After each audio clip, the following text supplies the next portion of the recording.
আমি সঠিক লোককে সঠিক সাজা দিতে পারছি কিনা এরকম কাঠগড়ার মধ্যে আমি নিজেই বসে আছি।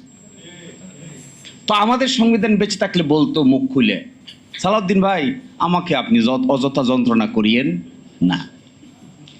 আমার এটাও খুব মনে হয় একেবারে দাঁড়াইয়ে বলে ফেলতো কিন্তু স্পিকারের পিছু থেকে দাঁড়াইয়ে যে মিস্টার আসাদুজ্জামান, আবার দৃষ্টি আকর্ষণ করতে পারতো, ইফ ই হ্যাড ভয়েস দৃষ্টি আকর্ষণ করতে পারতো, মিস্টার স্পিকার দয়া করে আপনারা এই মহান জাতীয় সংসদে আমাকে নিয়ে আলোচনা না করলে আমার ইজ্জতটা কিছুটা হলেও বেঁচে যায়।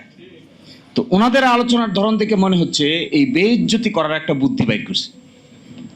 একবার বলে সংবিধানের ভিতরে, কোথায় ভিতরে? যিনি অ্যাটর্নি জেনারেল হয়েছেন ভিতরে হয়েছেন, সরকার হইল ভিতরে হইল, পার্লামেন্ট ভাঙলো ভিতরে ভাঙলো, সংস্কার হচ্ছে ভিতরে হচ্ছে, ঐকমত্য কমিশনের মেম্বার হইলেন আমার সালাউদ্দিন ভাই, সংবিধানের ভিতরে হয়েছে।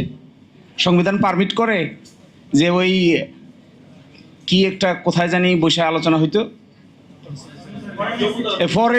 ফরেন সার্ভিস এই অডিটোরিয়ামে বসে সব রাজনৈতিক দলের লোকেরা বসে আলোচনা করতেছে কিভাবে সংবিধান ভাঙা যায়।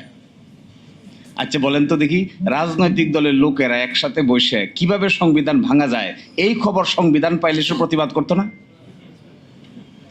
নিশ্চয়ই প্রতিবাদ করতো। এবং ওই প্রতিবাদ পিড়ি ওই সবার একজন গুরুত্বপূর্ণ সদস্য ছিলেন সালাউদ্দিন ভাই, তার ব্যাপারেও প্রতিবাদ করতো যে আমাকে ভাঙ্গার পরিকল্পনা করতেছেন কোন সংবিধানের আলোকে। এখন এসে হঠাৎ করে বলছেন যে না না না এগুলো কিচ্ছু হবে না, যা করছি করছি, এগুলো সব ঠিক আছে, জাতির স্বাধীনতার ঘোষক এটাও ঠিক আছে, তারপরে এই যে বঙ্গবন্ধু শেখ মুজিবুর রহমানের ছবি টাঙাইতে হবে এটাও ঠিক আছে, এগুলো সবই সংবিধানে আছে। কিন্তু আমরা আপাতত এটাকে আর মানতে পারছি না। তাহলে কোনটা মানতে পারছি? এখন এসে যে কথা বলছেন এগুলো এত সিলি, আমার কাছে খুব মনে হয় রাজনৈতিক দলের নেতাদের কথাবার্তার যখন উল্টাপাল্টা হয় তখন ওই জাতির ভাগ্যে খারাপ ছাড়া ভালো কিছু অপেক্ষা করে না। কমিটমেন্ট। আচ্ছা এই কথা কিভাবে বলে? আমি ছিলাম তো ঐকমত্য কমিশনে, আমাদের ভাইয়েরা অনেকেই ছিলেন। এই গণভোটের প্রস্তাবকারী হলো বিএনপি। এই গণভোটের প্রকাশ্য আরেকটা গোপন কথা কিছুটা হলেও ইঙ্গিতে বলে যায়, যখন ডেডলক হয়ে গেল যে বাস্তবায়ন প্রক্রিয়া কি হবে, কেউ কোনো রাস্তা বাইর করতে পারে না, তখন মিটিং বিরতি হলো। বিরতির পাশে একটা নিকোটিন খাওয়ার জায়গা ছিল, ওই জায়গার ভিতরে অনেকেই গিয়া বুদ্ধি বাইর করতে না পারে ওইটা খাওয়া শুরু করলেন। ওইটা খেতে খেতে কারো কারো মাথায় বুদ্ধি আসলো, না না পেয়ে গেছি, ইউরেকা ইউরেকা ইউরেকা পেয়ে গেছি পেয়ে গেছি। সেটা কি? চলেন আমরা সবাই মিলে গণভোটের লাইনে যাই, মানুষকে জিজ্ঞাসা করি। কারণ রাজনৈতিক দলের কিছু লোক মিলে এখানে আমরা প্রস্তাব করতেছি, মানুষকে তো জিজ্ঞাসা করি নাই। তখন অন্যরা বললে আচ্ছা কথা তো ঠিক, মানুষকে তো জিজ্ঞাসা করা হয়নি, তো মানুষকে জিজ্ঞাসা করা কি হবে কিভাবে? গণভোট গণভোট গণভোট।